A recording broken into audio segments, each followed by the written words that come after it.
Hello, and here's a video about the long-term threats to Arkology. So this is a question I get now and then, kind of sort of often. So we're going to go over it. First of all, we have rust, obviously is a potential problem on a long-term basis. The actual physical rust of the structure, we will double or triple galvanize all steel, which means coating it in molten zinc, with extra inspections on exterior elements. So we would have a pool of molten zinc outside of pretty much each city, and we would galvanize our own metal.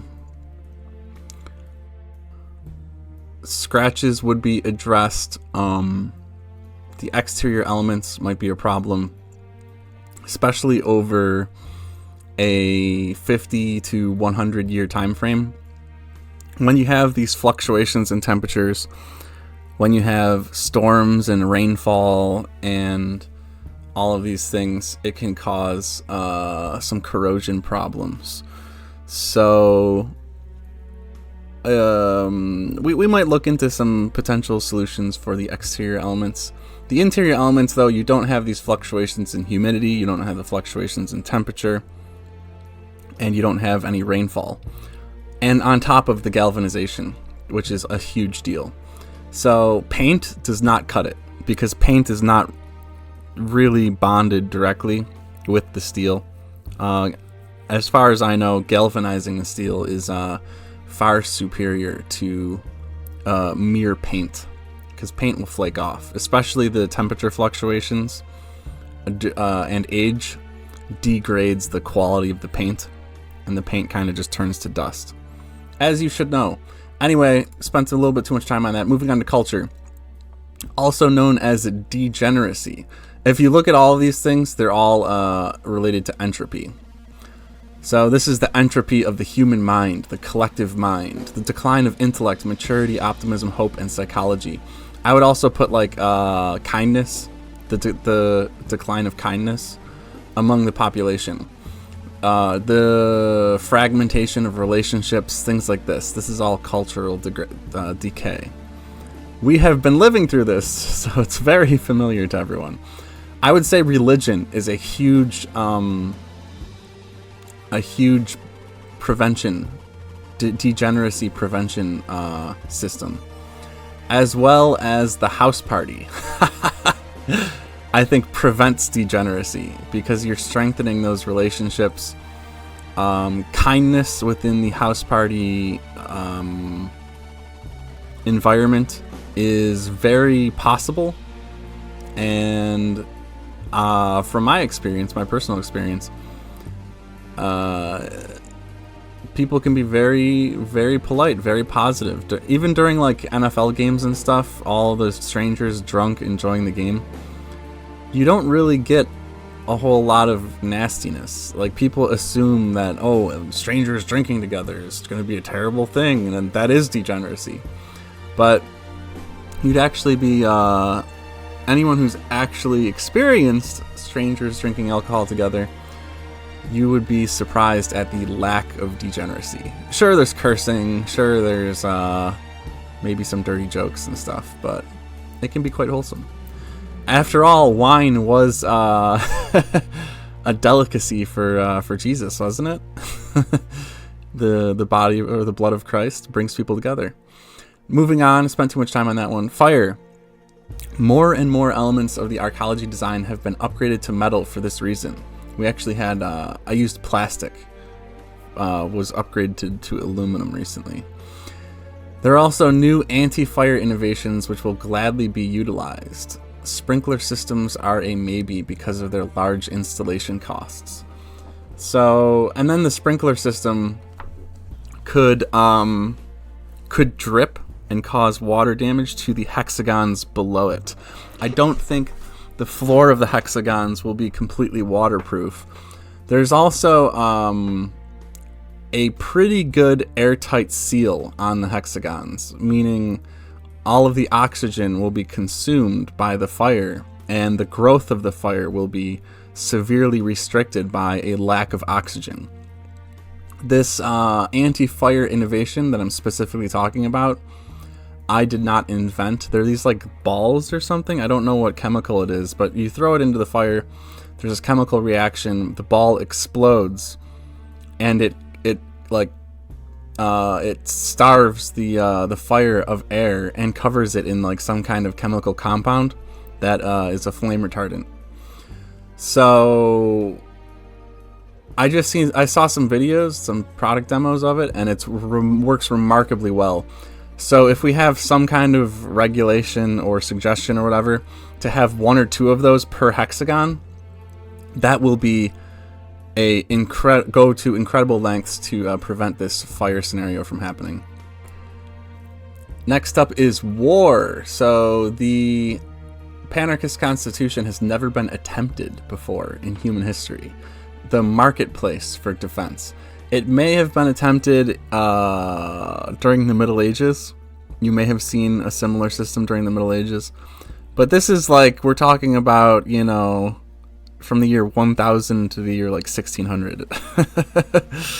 Really, so like 400 years ago, maybe we had a similar system. So the real question is, which is preferable, a unipolar military world, which has traditional military territorial monopolies, or a multipolar world, which is the Panarchist system, which does not have traditional military territorial monopolies? The territorial monopoly thing, is that a good thing? It's a very tough question. You could have an academic debate about whether or not military territorial monopolies are good, yes or no.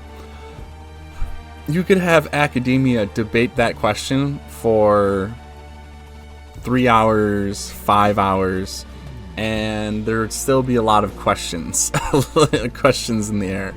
So that's a whole nut that is tough to crack. And I guess time will tell. Reality is the ultimate experimentation. So the territorial monopolies on militaries is not going to disappear overnight. They're not going to become extinct overnight. And all I'm saying is give the Panarchist system a chance. Let's try it out. Let's try it out with, three militaries or 5 militaries or something like that. You know, let's just give it a little bit of breathing room and see how it goes. And it's totally possible that the Panarchist system could work for 20 years, work for 50 years, work for 100 years, and then it could succumb to institutional corruption like any other institution. And result in like the top 5 militaries all having an alliance with each other to suppress the remaining 10 militaries. So then you have like the 5 largest versus the 10 smallest, and then you have kind of like a neo World War III sort of. So that would be a terrible situation. That's why that specific scenario that I just described is exactly why I encourage the rank and file troops to desert. I encourage people to remove their funding, city-states to remove their funding. If this collusion, if this conspiracy happens amongst the largest militaries, which is completely possible, which is completely within the realm of reason, I have written the contract to encourage that institution to be able to dissolve almost immediately. like sand through their fingertips. I think I used that exact analogy in one of my Panarchist video rants. But yeah, that's one potential problem with the Panarchist. And the mission statement is inherently to not do that. The document is designed to not do that. And the question is conspiracy and unjust wars and unjust militaries, Is that more likely under the U.S. Constitution, or is it more likely under the Panarchist Constitution? And if you honestly ask that question, I think almost everyone would agree that the U.S. Constitution is far more likely to have a corrupt military system and to have corrupt wars and unjust wars. Because what's the check on power? An election? A rigged election? A corrupt Congress? The corrupt Congress corrupts the military, and they send the military to corrupt wars. A market system is a much better solution. But like I said, you could spend 5 hours debating the Panarchist Constitution versus the U.S. Constitution with the focus on military, and which is better for peace, all of this stuff. I would love to see that. I would watch the hell out of that academic debate and bring some historians into the mix, because that's going to be a huge focus, a huge point of contention for that specific debate. But yeah, let's make it happen. I would watch that debate, and I would analyze. I would probably watch it 2-3 times, to be honest with you, to really fully get all of the points made. Would be a really beautiful and dare I say historic debate. Yeah. So moving on, I spent a lot of time on war. Terrorism, destruction of the steel structure, either by political enemies of the given arc or by mentally ill loners. The Panarchist hopefully minimizes the former, because everyone gets their own political system. That's what panarchy means. So what political enemies, right? You don't have political enemies when everyone can get their own system, when everyone can move to their own system. So the Panarchist minimizes the former, while the UBI system minimizes the latter. So even if you are a mentally ill loner, like, what's your issue, dude? You're getting a UBI. Yeah, sure, you're living in a pod. Yeah, sure, you have some roommates. But you have food. You have a roof over your head. You have a computer and electricity. And you're free to wander around the city and, all that stuff. So how mentally ill can you really be? How mentally ill can you really get? Like, in our present society, we don't have... there's almost no support structure. Especially if your IQ is over 100, you get zero support. Everyone actually hates you. The higher your IQ is, the more hated you are in this society. So that tends to create a lot of mental illness. But in Arkology, that won't be the case, because we have a UBI, we have affordable housing. So yeah. And this is a really tricky one too, because there is still a non-zero chance of it happening, and the threat is ever present and hidden. So maybe someone has severe chronic depression, and they want to destroy the vertical support columns of their hexagon, and it's like, You could probably do that in 2 or 3 days. And people would hear you. People would probably hear the reverberations through the steel. But what are you going to do? Call the police and be like, oh, I hear it sounds like someone's sawing at the vertical columns. These are things I don't even want to talk about, because it's putting the idea in people's minds. And as an engineer, what are you supposed to do about that? Really, what are you supposed to do? As a leader, what are you supposed to do?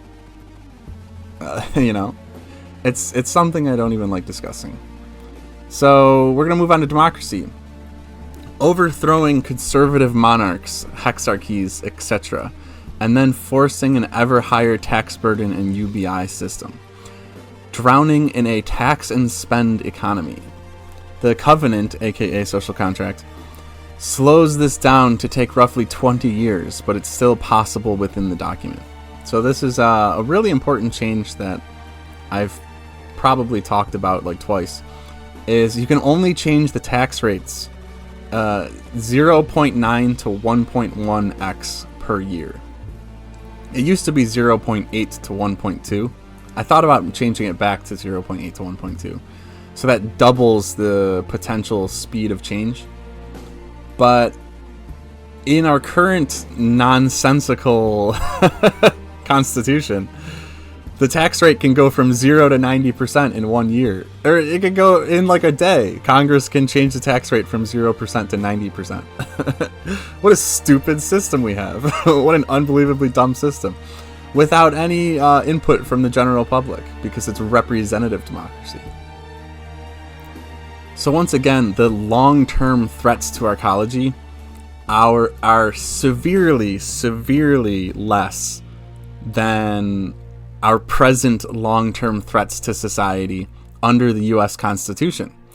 Not only are they very similar, the threats to both societies, but in pretty much every case, Arkology has made tremendous improvements, tremendous structural improvements to the long-term problems that may arise in society. So, yeah, we're already doing better than the U.S. Constitution. We're already doing better than America, mainly because we've abolished the legislature.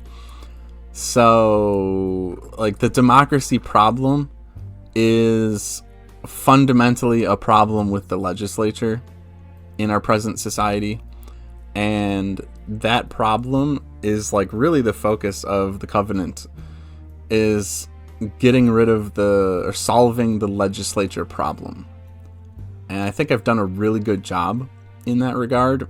And when people don't fully appreciate the psychological health that will result from getting rid of the legislature, from never having to worry about the legislature, you're going to have this, like, a beautiful sigh of relief. Everyone will have this collective sigh of relief saying, we don't have to worry about those assholes ruining everything overnight, like with their backroom conspiratorial deals, spending trillions of dollars on God knows what, and putting trillions of dollars into the pockets of God knows who. We don't have to worry about that anymore. What an amazing system. What a beautiful upgrade to the foundation of our system. That is my number one problem with the U.S. Constitution. I actually love the Bill of Rights. I love the 10th Amendment. But Congress is like a den of scum and villainy. It really is. And our founding fathers should have been like, hey, what if Congress is rotten? What do we do about that? Okay, like, what? And they just assumed that that'll never happen. There's this, like, weird assumption, like, oh, Congress will never be rotten. And what is that? Having a huge brain fart right now. The necessary and proper clause in Article 1, Section 8 is the downfall of this country. It really has been the downfall of this country. Because then people say, oh, it's not people, then Congress says, oh, well, everything we say and anything we say is necessary and proper. Therefore, everything and anything is permitted strictly on a congressional basis. And then the 51% rule by 51% in Congress, what another stupid, short-sighted nonsense by our founding fathers. How hard is it to say 2/3 majority? They could have just wrote one extra line in the Constitution saying legislation is a 2/3 majority. And the whole entire all of U.S. history would be completely different if we just had that one line in the U.S. Constitution. Or why couldn't we just have, right now, why couldn't we just have a constitutional amendment saying all legislation is a 2/3 majority? I know they have the filibuster. I actually like the filibuster. The filibuster is a good idea. But anyway, I am I'm going on some kind of weird tangent with this whole democracy stuff. That's a whole nother video. I'm going to wrap it up there for the long-term threats to Arkology. And I hope these are all the ones that have really popped up off the top of my head and are really like the main 6 problems that we might face. Especially fire. Fire might be a problem. So we're going to have to figure out what a fire department looks like and what fire prevention procedures look like in Arkology. That's probably going to be like a consultation process with innovative, free-thinking firemen. And we'll definitely like work in some kind of fire hoses to the actual infrastructure of the system. Anyway, that's it for this video. Thank you and have a nice day.